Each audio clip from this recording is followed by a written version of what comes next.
Hello, bonjour, j'espère que vous allez bien. Je m'appelle Céline, je suis la fondatrice du blog célinemademoiselle.com. Je suis également l'auteur de l'ouvrage Des mots pour un bien.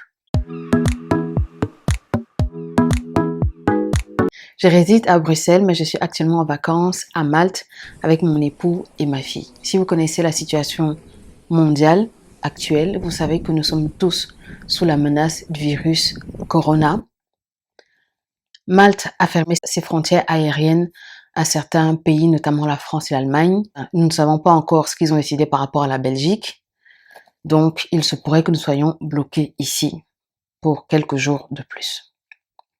Néanmoins, je tenais à faire cette vidéo car c'est une question qui m'a régulièrement été posée sur Instagram, à savoir, Céline, comment faites-vous pour pouvoir parcourir le monde?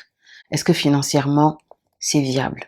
Étant donné que je suis en vacances, je me suis dit, c'est l'occasion pour pouvoir partager avec vous nos astuces, les astuces que mon mari et moi utilisons pour pouvoir justement partir à travers le monde sans pour autant nous fâcher avec notre banquier. Alors, avant de vous énumérer nos astuces, la première chose que j'ai envie de dire, c'est il faut savoir que lorsque vous souhaitez partir en vacances, il y a deux gros postes qui pèsent énormément sur votre budget, à savoir le transport et l'hébergement.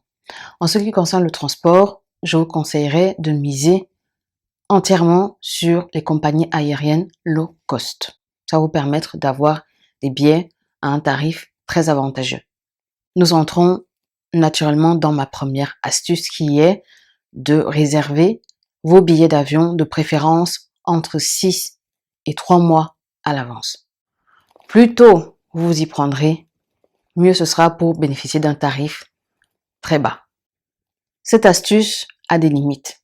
Pourquoi? Parce que il peut arriver que si vous réservez votre billet d'avion 1 à 2 jours à l'avance, vous pouvez bénéficier de tarifs extrêmement bas si la compagnie aérienne n'a pas réussi à remplir son avion. Ma deuxième astuce, c'est de privilégier la basse saison. En basse saison, vous êtes certaine d'avoir des tarifs très bas sur le plan de l'hébergement. Par basse saison, j'entends les mois d'octobre, novembre, janvier, février, mars, voire avril.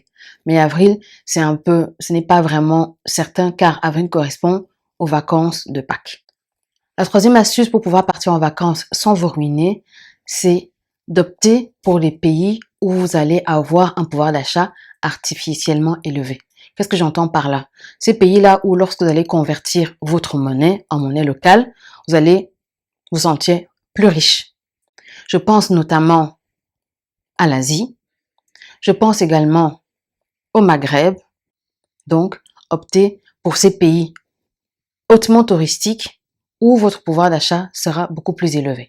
Ce qui nous fait arriver à notre quatrième astuce qui est de miser entièrement sur les pays touristiques. L'avantage des pays touristiques, c'est que sur le plan hôtelier et en termes de restaurants, vous avez une offre pléthorique. S'il y a une offre pléthorique, cela va avoir une incidence sur les prix. Vaut mieux miser sur les pays touristiques. La cinquième astuce qui vous permettra de partir en vacances malgré un budget serré, c'est de prendre des vols aller-retour en milieu de semaine pour pouvoir bénéficier de tarifs avantageux. Par exemple, vous pourriez partir le mardi et rentrer le jeudi de la semaine d'après.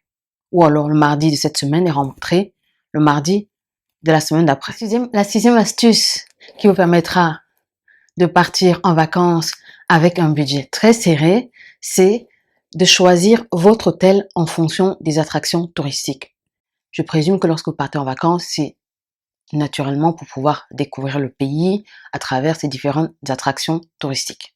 Privilégiez un hôtel qui se trouve à proximité des différentes attractions.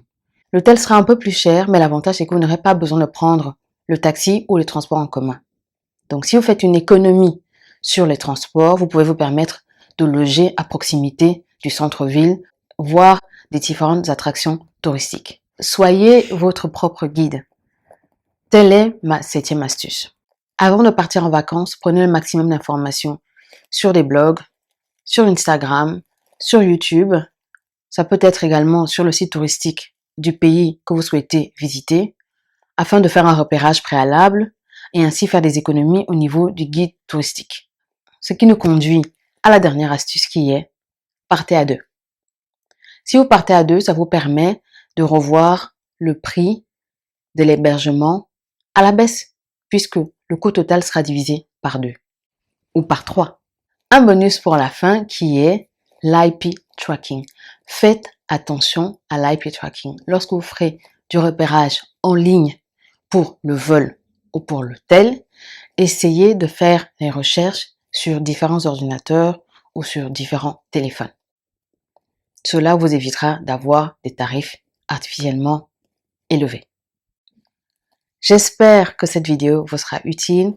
J'espère que mes astuces vous seront également utiles, que vous pourrez les mettre en pratique. Dites-moi en commentaire ce que vous faites habituellement. Dites-moi en commentaire si vous avez également des astuces que vous souhaitez ajouter à la liste d'astuces que j'ai énumérées dans la vidéo. Prenez bien soin de vous. Je vous dis à très bientôt pour une prochaine vidéo.